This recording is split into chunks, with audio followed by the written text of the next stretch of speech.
Today we are going to talk about the most difficult subject in economics. We are not going to talk about how to get rich. That is the easy part. We are going to talk about how to not be poor. That is the hard part. Most people think poverty is a lack of money.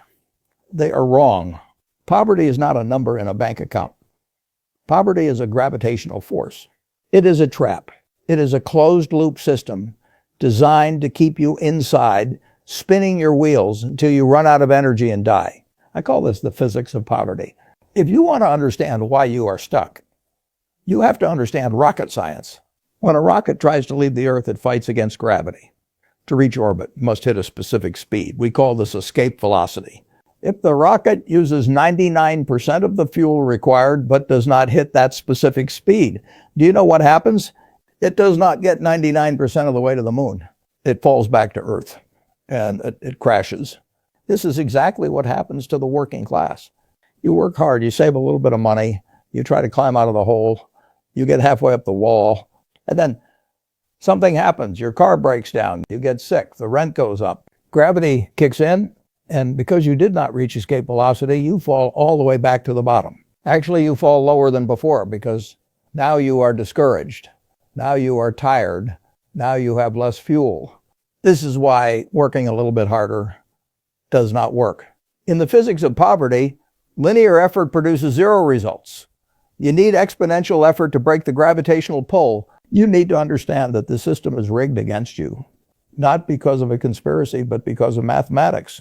Poverty is expensive. When you are poor, everything costs more.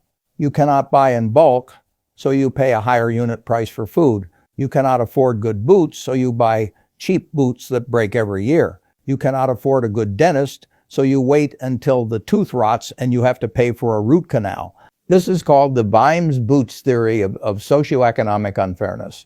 The system charges you a penalty for being poor. It charges you late fees. It charges you overdraft fees. It charges you high interest rates because you are a risk. So you are running a race with a heavy backpack while the rich are running with the wind at their backs. And here is the most dangerous part. Poverty is not just external. It is internal. When you are in this trap for too long, it changes your brain. It rewires your neural pathways.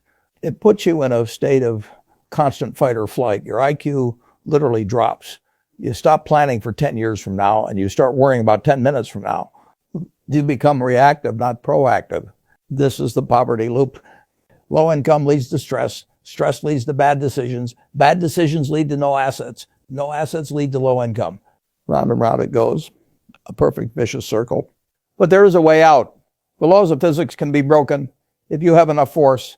In this video, we are going to reverse engineer this trap. We are going to look at the 5 specific chains that are holding you down. We are going to talk about the scarcity tax that drains your brain.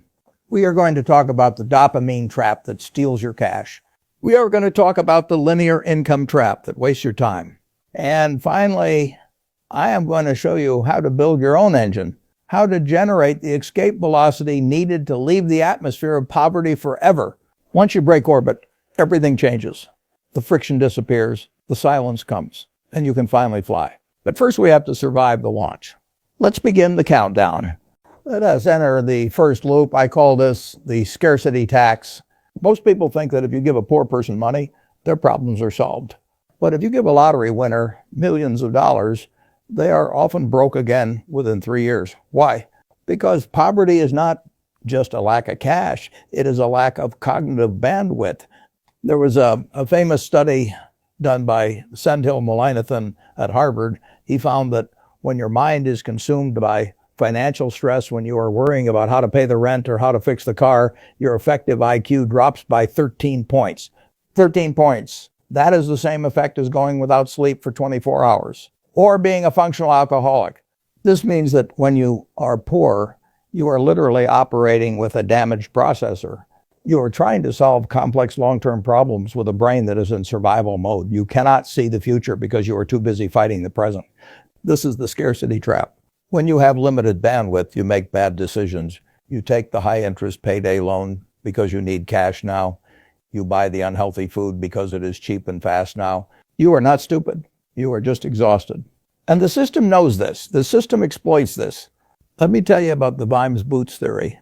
It goes like this. A rich man can afford to buy a pair of high-quality boots for $50. Those boots will last him 10 years, so his cost is $5 a year. A poor man cannot afford $50. He only has $10. So he buys a cheap pair of boots. But the cheap boots fall apart after 1 year. So next year he has to buy another pair for $10. And the year after that. Over 10 years, the poor man spends $100 on boots. The rich man spent $50. The poor man spent twice as much money and his feet were wet the entire time. This is the mathematics of being poor. It is expensive to be poor. You pay late fees. You pay overdraft fees. You pay higher interest rates. You buy small quantities of toilet paper because you cannot afford the bulk pack, so you pay more per sheet. The system charges you a premium for your lack of capital. So how do we break this first loop? How do we stop the bleeding? You need to build a buffer. Your first financial goal is not to get rich. It is not to buy a house. It is not to invest in the stock market.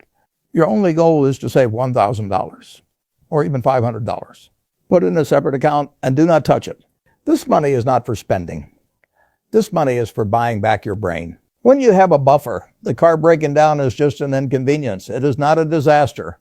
When you have a buffer, you don't have to take the payday loan. You don't have to pay the scarcity tax. You stop reacting to emergencies and you start managing them. That $1,000 buys you something more valuable than gold. It buys you cognitive bandwidth. It restores your IQ. It allows you to sleep. It allows you to look up from the ground and see the horizon. Most people try to jump straight to investing. They skip this step. They are trying to build a skyscraper on a swamp. You must drain the swamp first. You must build the buffer. You must buy the boots that last 10 years. This requires sacrifice. It requires pain. For a few months, you might have to live like a monk, but you are doing it for a reason. You are buying your freedom from the scarcity tax. Now we enter the second loop. This is the most emotional one. I call this the dopamine trap. You have probably heard the criticism. People say, if you are poor, why do you have the newest iPhone? Why do you buy expensive sneakers? Why do you eat out when you have groceries at home? It is easy to judge from the outside, but let us look at the biology. When you are trapped in the poverty loop, your life is painful. Your cortisol levels, the stress hormone, are constantly high. You feel small, you feel invisible. Your brain is screaming for relief. It is screaming for a win.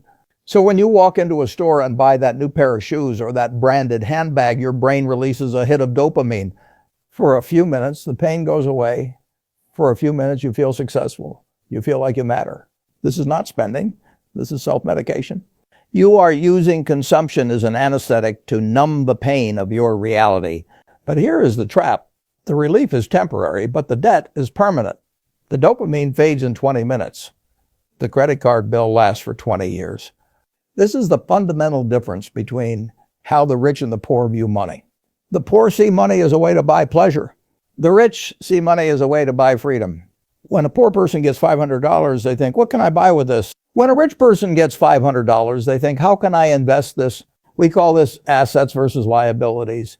An asset puts money in your pocket. A liability takes money out of your pocket. If you buy a designer purse, that is a liability. It loses value the moment you walk out of the store. If you buy a share of stock, that is an asset. It works for you while you sleep. Most people in the low-income trap are drowning in liabilities. They have the nice car, the nice clothes, the subscriptions, the gadgets. They look rich, but they are bleeding wealth every single day. They are feeding the dopamine monster, but starving their future. So how do we break this loop? How do we detox? You need to enter monk mode. This is a period of radical elimination. It is not forever. It is a temporary reset for your brain's reward system. For the next 6 months, you cut everything. You cancel Netflix. You stop eating out. You stop buying clothes. You drink water instead of soda. You walk instead of taking Uber. You strip your life down to the bare essentials: food, shelter, and basic transport. It will be boring. It will be hard. Your friends might laugh at you. But you have to tell yourself, I am not poor. I am in training. When you stop getting your dopamine from spending money, your brain will start to rewire itself. You will start to find pleasure in seeing your bank account grow. You will start to get high on saving. And that is a different kind of dopamine. That is the dopamine of control. Once you realize that you do not need the new phone to be happy, you become dangerous. You become free because the system can no longer manipulate you with shiny objects. You have broken the addiction. Now we enter the third loop. This is the one that keeps you tired. I call this the linear income trap. Most people are taught a simple equation for life. Time equals money. If you want more money, you have to work more hours. You get a second job. You work overtime. You drive Uber on the weekends. But there is a fatal flaw in this equation. Time is finite. You only have 24 hours in a day, and you have to sleep. This means your income is mathematically capped. There is a ceiling you can never break through, no matter how hard you work. But your expenses are not capped.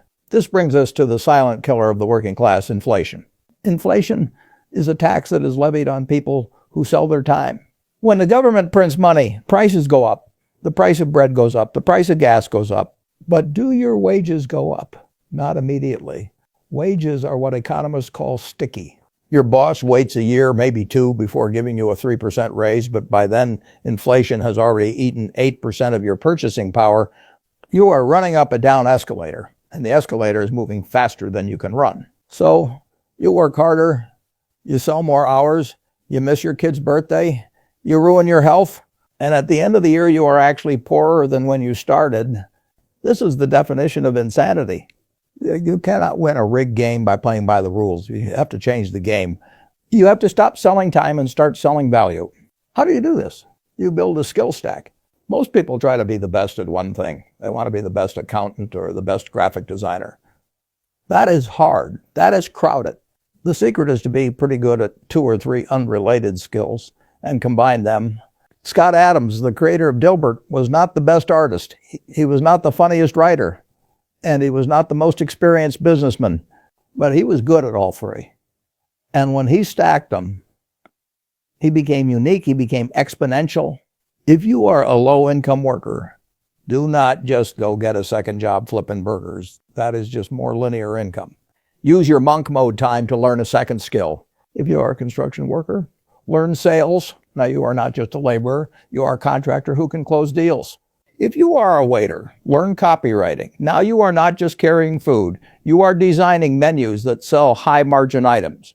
You must become a double threat. When you stack skills, you detach your income from your hours. You become harder to replace. You become an asset, not a commodity. The market pays for rarity. It does not pay for effort. If you can be replaced by a teenager or a robot in a week, you will always be poor. You must build a moat around your income. And that moat is your skill stack. Now we enter the fourth loop. This is the hardest chain to break. I call this the social gravity. There is a famous saying, you are the average of the 5 people you spend the most time with. If your 5 best friends are broke, you will be the 6th. If your 5 best friends are constantly complaining about the economy, you will be the 6th. If your 5 best friends have no ambition, you will be the 6th. Why? Because human beings are mimicking machines. We have something in our brains called mirror neurons. We subconsciously copy the behavior, the language, and the mindset of the tribe around us. If you are trying to escape poverty, but you're surrounded by people who have accepted poverty, you are fighting a losing battle. This brings us back to the crab bucket effect. If you put 1 crab in a bucket, it can crawl out. But if you put 10 crabs in a bucket and one tries to escape, the other 9 will grab its legs and pull it back down. They do not do this because they are evil. They do this because your success makes them feel unsafe. Your escape highlights their imprisonment. When you start your monk mode, when you start saving money, when you start learning new skills, your old friends will notice. And they will not applaud you. They will attack you. They will say, why are you working so hard? Relax. They will say, you think you are better than us. They will say, the game is rigged. Why bother? This is the sound of social gravity. It is the sound of the crabs pulling you back. If you listen to them, you stay in the bucket. You must understand that poverty is often a culture. It is a shared story of victimhood. The government is bad. The rich are evil. I have bad luck. This story is comforting. It absolves you of responsibility, but it keeps you poor. So how do you break this loop? You must practice ruthless isolation. I'm not saying you have to be mean to your family or your childhood friends, but you have to protect your mind. You cannot afford to spend 3 hours a day listening to someone complain about their life. That is poison. You need to find a new tribe. Now, you might say, but Warren, I am poor. Rich people do not want to hang out with me. That is true. You cannot just walk into a country club, but you live in the age of the internet. You can find virtual mentors. You can spend your time with Charlie Munger. You can spend your time with Einstein. You can spend your time with the greatest minds in history. Read their books, watch their interviews, listen to their podcasts. Let their voices drown out the noise of your environment. When you read a biography of a billionaire, you are downloading their operating system into your brain. You are hacking your mirror neurons. You are choosing to be the average of the authors you read, not the people you live next to. This is how you escape the gravity of your zip code. You build a new neighborhood in your mind. And finally, we arrive at the fifth loop. This is the engine of wealth. I call this the compound void. Albert Einstein famously said, compound interest is the eighth wonder of the world. He who understands it earns it. He who doesn't pays it. If you are trapped in the poverty loop, you are likely on the wrong side of this equation. You are paying compound interest. You have credit card debt at 20% interest. You have car loans. You have student loans. The math is working against you. Every day you wake up, you are poorer than you were the night before, even if you didn't spend a dime. You are paddling a boat upstream, and the current is stronger than your arms. The wealthy are on the other side. They earn compound interest. They have money in the S&P 500. They have real estate. They have businesses. Every day they wake up, they are richer than the night before, even if they slept all day. This is the snowball effect. If you want to escape low income, you must stop being the person who pays interest and start being the person who earns it. You must cross the line. How do you do this? You need to follow the 3 stages of escape. Stage 1, survival. This is where you stop the bleeding. You cut your expenses to the bone. You use your monk mode savings to pay off your high interest debt. You kill the vampire that is sucking your blood. Stage 2, accumulation. This is where you start buying assets. And I do not mean a house or a car. I mean productive assets. You take $10 a day, just $10, and you put it into a low-cost index fund. You ignore the noise. You ignore the flashy trends. You just buy a piece of the American economy and let it grow. You are building your own snowball. It will look small at first. It will look pathetic, but you must trust the math. Stage 3, freedom. This is the moment when your assets generate enough cash flow to cover your basic survival needs. This is escape velocity. The moment this happens, you have broken the gravitational pull. You no longer have to sell your time to stay alive. You have options. You have dignity. Now, let us review the poverty loop. We talked about the scarcity tax. We talked about the dopamine trap. We talked about the linear income trap. We talked about the social gravity. And we talked about the compound void. These are the chains that bind you. But remember this, chains are made of metal, but they are forged in the mind. The door to the cage is open. It has always been open. The system wants you to stay inside. Your friends want you to stay inside. Your own fear wants you to stay inside. But you have the physics on your side. You have the map. You just need the courage to walk out. That's all. Thanks for watching.